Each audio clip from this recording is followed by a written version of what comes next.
NTAi International News. President Macky Sall of Senegal lauds President Buhari on the restoration of democracy in the Gambia.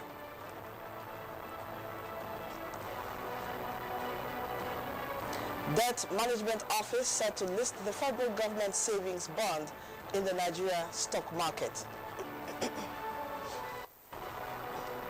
And President Keita reaches out to rebel groups as Mali commences peace-building process.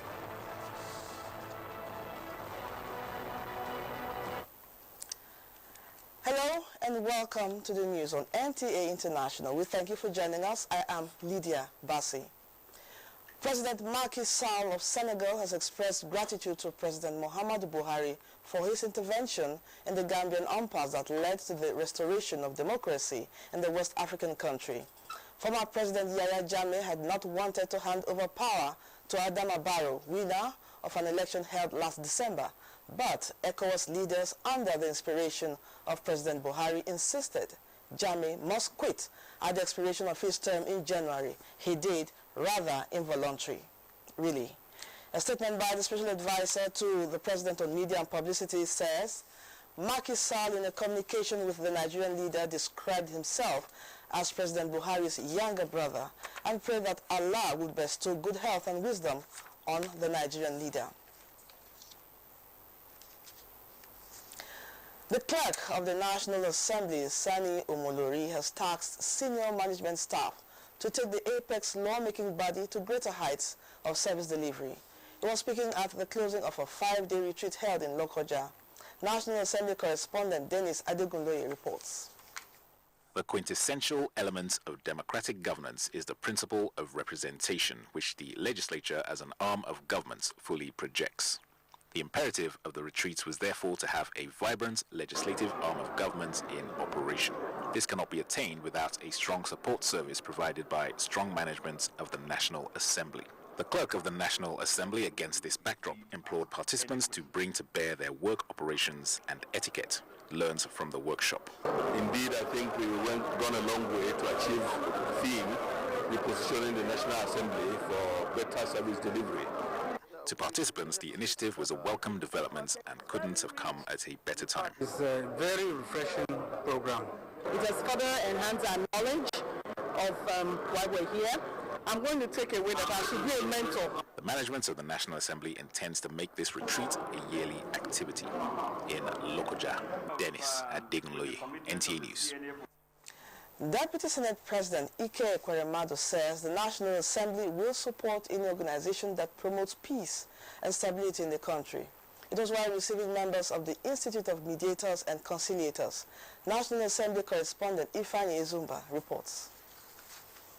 The Deputy Senate President urged members of the Institute of Mediators and Conciliators to deploy their resources in ensuring that tension in some parts of the country are reduced to the barest minimum. We are passing through a very difficult phase in our country that requires the activities of people like you, that requires the services of your institute and your organization. I'm very aware, and I'm sure you're aware, of the many ethnic tensions all over the country. These are not matters that we have to resolve through the right of might, but through some alternative dispute mechanism. The president of the Institute, Emeka Obegolu, said over 6,000 members have been trained, and the Institute is collaborating with the Nigerian Law School to train law students as mediators and communal dispute resolution. He appealed to the Senate to pass the bill establishing the Institute to give it its legal backing. We are collaborating with the Northeast Regional Initiative to train stakeholders in the Northeast. We started with Adamawa State, where we trained 66 stakeholders in mediation and communal dispute resolution. We are hoping that the initiation will continue to Borno State and other states of the Northeast. The People's Democratic Party Reconciliatory Committee, led by the governor of Bayelsa State, also visited the Deputy Senate President to commend the legislators for their efforts at deepening democracy. We are here to hand over a copy, formally, of the proposals from the recommendation, proposals of the Reconciliation Committee, not as a final document, but for us to have a template based upon which further consultations and further improvements and adjustments can now be made. The Deputy Senate President urged members to work together for the good and prosperity of the party and the country. From the National Assembly, Ifeanyi Izumba, NT News. The Nigerian National Petroleum Corporation, NNPC, in its ongoing extensive reconciliation exercise, is set to recover over 56 billion naira in product under-deliveries recorded against AITEO Energy Resources Limited, Ontario Oil and Gas Limited, as well as Televagra's group of companies during the defunct crude for product swap regime. The Group Managing Director, Dr. Meikanti Barrow, said Ontario Oil and Gas Limited have already pledged to pay back over 5 billion naira. We have engaged them and positively too. The first company, ATU, had been very, very cooperative. We've agreed certain modes of resettlement with them. In the case of Televaras, and Televaras too has come in, and we've had some discussions with them. They've agreed to make tranche payments, and they've agreed to make a first deposit of $10 million within the next few weeks. Area 2 has indicated interest to come and discuss. The Group Managing Director stated that the recovery process is to ensure accountability in the corporation's operations.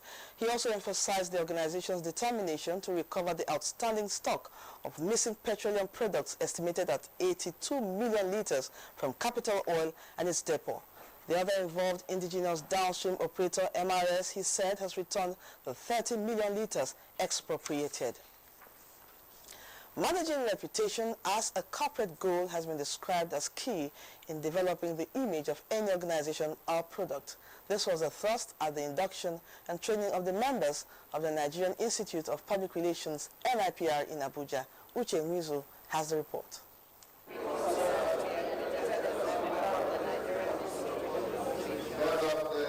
With this oath, these public relations practitioners are set for the task of image making of their various organizations. I think this is one of the steps I'm taking towards repositioning myself to do my job better.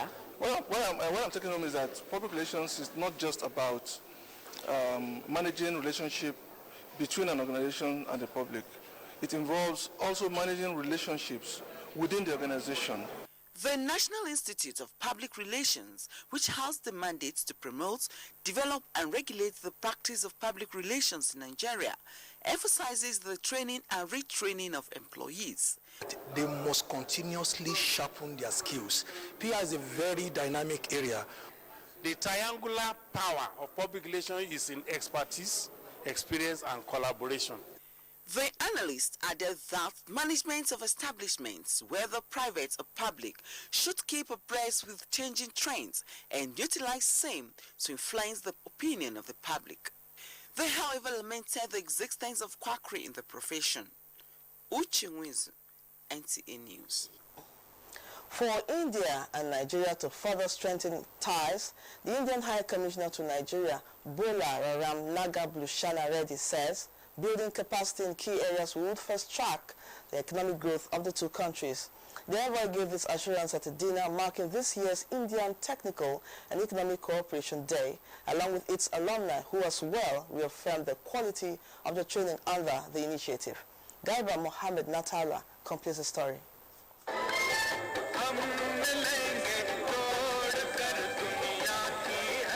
Such was the mood at the ceremony marking the Indian Technical and Economic Cooperation (ITEC) Day for this year. The Indian High Commissioner to Nigeria says ITEC successfully has impacted positively in training and exposing Nigerians in areas of technology, agriculture, entrepreneurship, policy monitoring and evaluation, as well as India's rich culture. In other sectors also, for example, Nigeria is so important for India's energy security. Just to mention, we are the largest buyer of the crude, as they call the sweet crude from Nigeria. And this is something which will continue to drive our engagement. Victor Mario Ibele is an alumnus. He, like many other Nigerians, benefited from the capacity building training of ITEC in the field of ICT.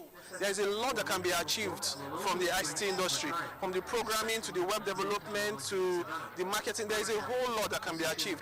Well, India has actually tapped into that. They've developed it, they promote it. We're made to understand the effectiveness of different training methods, in our schools, in our training institutes. You don't use the same method for everything, every subject you want to handle. Many alumni see the ITEC scholarships as critical in building the capacity of Nigeria's public sector. Nigeria have to be there. We have a lot of brain, we have a lot of where we, but we need a platform to showcase, to excel. And that's why such intellectual and economic diplomacy like this would be very good for us to expose our own innate genius. The ITEC program was initiated in 1964, but it was not until 2007 that it was initiated in Nigeria. In Abuja, Garib Muhammad Ta'ala, NTAi News. You are still watching the news on NTAi International. Stay with us as we bring you more reports after this time out. Don't go away. Have you been thinking about coming to Nigeria? Then what are you waiting for? Come share in our wealth of vast resources. Come discover treasure. Come to where there's lots of business opportunities.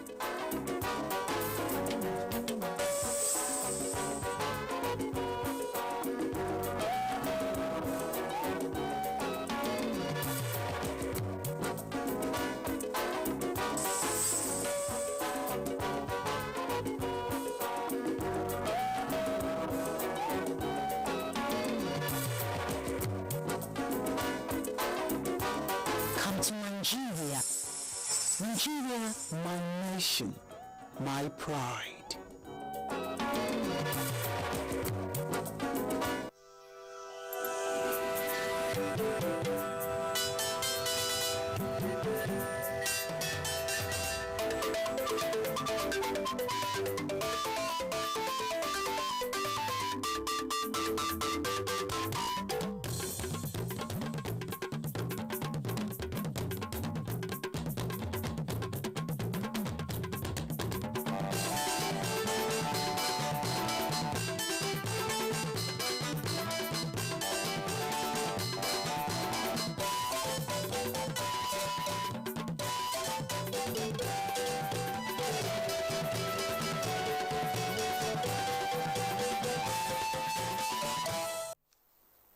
Thanks for being there.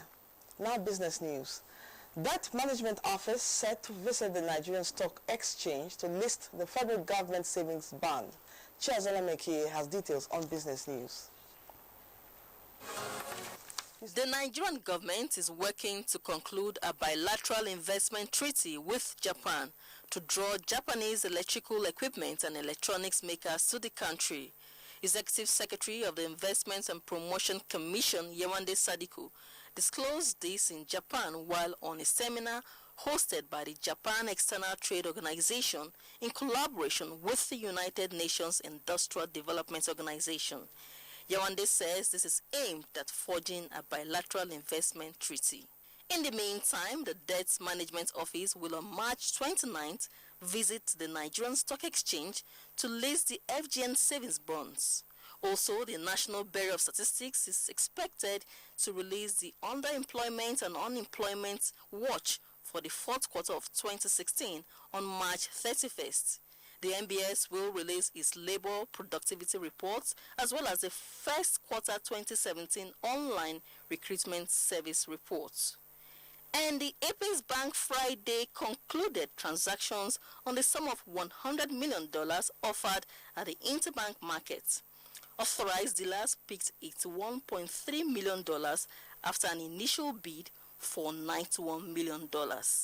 Chiazalam Ekie, NTAi News.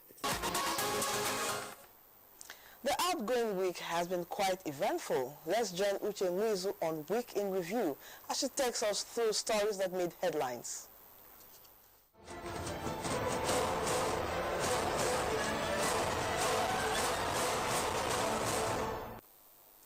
Hello and welcome to this segment of the news. It's a review of another week loaded with interesting activities. In continuation of his meeting with the top brass of the nation's military, President Muhammadu Buhari granted audience to more service chiefs with the aim of maintaining a stable, secured and prosperous Nigeria. The country has to be secured to be efficiently managed. If there is no security, no matter your resources, human and material, you are not going to benefit from it. Vice President Yemi Osinbajo extended his visit to the Niger Delta states to Abia State. On behalf of the President Commander-in-Chief, with cabinet colleagues and heads of government agencies, to propose a new way of doing business with the oil communities, a new vision, and also to signpost a new era in our dealings and relationships with the people of the oil communities in this state and in Nigeria as a whole. In the outgoing week also, the Federal Executive Council gave the nod to infrastructural development projects with focus on roads, railways and the power sector across Nigeria to boost socio-economic prosperity. It's a program that comprises many third policy actions, operational and financial interventions that need to be carried out by government to improve transparency, service delivery. The saga between the Senate and the Controller General of Customs Service, Hamid Ali, over appearing before the Senate in uniform, led to the call for his resignation after he failed to appear on Wednesday. Staying with the Parliament, the Senate confirmed 45 out of the 47 non-career ambassadorial nominees from the President. They were urged to build Nigeria's reputation abroad. Turning attention to the judiciary, a federal high court sitting in Abuja has set 25th of April for the ruling on a fresh bail application filed by the leader of the indigenous people of Biafra, Nnamdi Kanu, along with 3 others. And the Supreme Court fixed 4th of May to hear arguments concerning the motion for the withdrawal of the appeal by the People's Democratic Party after the judgment of the Court of Appeal in Port Harcourt in February. On financial matters, the Federation Accounts Allocation Committee in the week revealed that 429 billion naira was distributed by the 3 tiers of government as revenue accrued to the Federation accounts in the month of February. And the Monetary Policy Committee retained all the monetary policy tools with the benchmark rate at 14%. The Central Bank of Nigeria has said the stand will further curtail rising inflationary trend and maintain foreign exchange stability. Over now to power, the Nigerian National Petroleum Corporation, NNPC, has promised it will generate about 4,000 megawatts of power in the next 10 years to increase supply in the country. And in the next 6 months, Nigeria expects 34 megawatts from the Dadinkowa Dam project in Gombe State. News on the aviation sector said Minister of Information and Culture, Lai Mohammed, okayed flight operation at the Kaduna Airport, which is serving as alternative to the Nnamdi Azikiwe International Airport, closed for repairs. We have done all that ought to be done. Meanwhile, the House of Representatives mandated its Committee on Aviation to review the Civil Aviation Authority audit report to ensure that ramp safety at the Kaduna Airport complies with aviation safety standards. On health, efforts to end tuberculosis by 2030 got the boost with the inauguration of Gene Expert Machine, which is a technology for quick diagnosis of TB at the Kochigoro IDP's health facility in Abuja. And to address terrorism in West Africa, members of the Economic Community of West Africa States, ECOWAS Parliament, were in Mali to chart a new course for the organization. And that report from Mali concludes our package. I am Uche Mwizu. The rest of the bulletin continues shortly. Thanks, Uche. The president of Mali, Boubacar Keïta, says the territorial integrity of Mali will never be in doubt as the country prepares for its National Peace Conference. President Keïta stated this when members of ECOWAS Parliament paid him a visit in his office in Bamako, Mali. Olayinka Ojo reports that the meeting is part of the peace-building process in Mali. The Republic of Mali has been facing the challenge of terrorism and insecurity from Kidal region. This is even after states like Timbuktu, Théodanie, Menaka, and Gao have agreed to embrace peace. At the end of the meeting, which lasted for about an hour, Secretary General ECOWAS Parliament, Dr. Kelvin Magbagbiola, who briefed journalists, said the President appealed to all groups to be part of the National Peace Conference, which will be all-inclusive. SIMA, CAFO, Platform, all of them to participate in this conference. Because Mali, the Malian process, peace process, can only be solved by Malians. It's an internal thing. Mali belongs to the people of Mali, and they need to come together to solve the problem. The parliamentarians were also received by the Prime Minister of Mali, Modibo Keïta. After the meeting, Speaker ECOWAS Parliament, Mustafa Siselo, reiterated that the peace and stability experienced in the country today is as a result of dialogue and reconciliatory move initiated by the support of ECOWAS and United Nations, adding that these are key factors in economic development. We have decided that the resolutions that were going to be made after these discussions will be presented to the plenary. Plenary will come up with concrete decisions, and this is the process. With the support of ECOWAS and the international community, one statement that remained constant on the lips of the Prime Minister of Mali and the President of Mali is that they look forward to resolving the crisis internally. The Mali National Peace Conference, with over 300 representatives, is scheduled for the 27th of March to the 2nd of April 2017.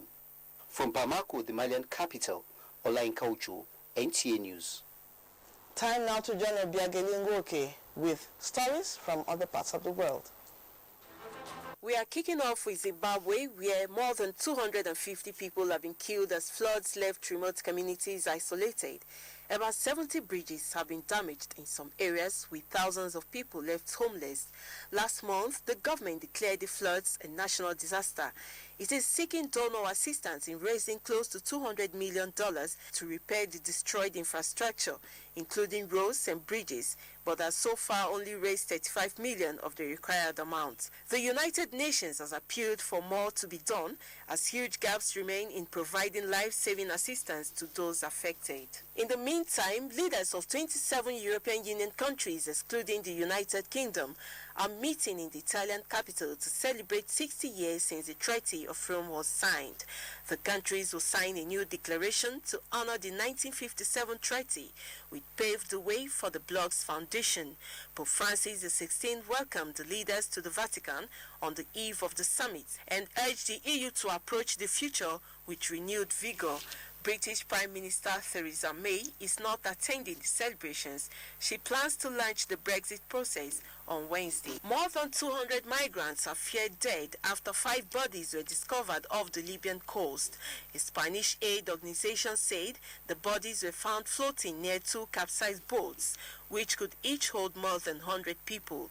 A spokesman for Italy's Coast Guard, which coordinated rescue operations, confirmed the 5 deaths. He said at least 240 migrants might have died as the boats were often overloaded by smugglers. Obiageli Ugoke, NTAi News. Now sports. Nigeria's friendly with Burkina Faso, scheduled for Monday in London, has been called off. According to the Nigeria Football Federation NFF, 7 players in the Burkinabe contingent failed to secure entry visas into the United Kingdom. The match was scheduled as part of Nigeria's build-up for the 2019 Africa Cup of Nations qualifier against South Africa in June and the World Cup qualifier against Cameroon later in the year. In the first friendly in London, the Super Eagles played 1-1 draw with Senegal on Thursday night after Kelechi Iheanacho's late penalty cancelled out Musa Sow's opening goal.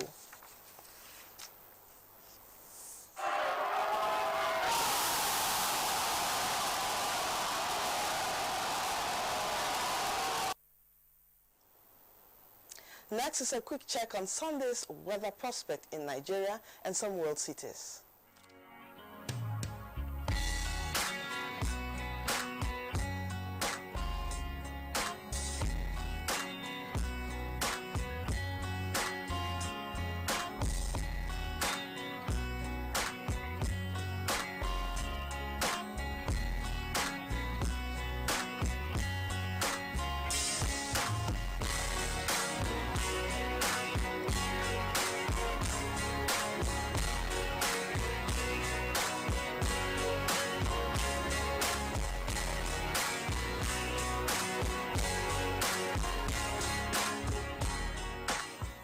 Before we end the news, a recap of the major stories. President Macky Sall of Senegal has expressed appreciation to President Muhammadu Buhari for his intervention in restoring democratic rule in the Gambia.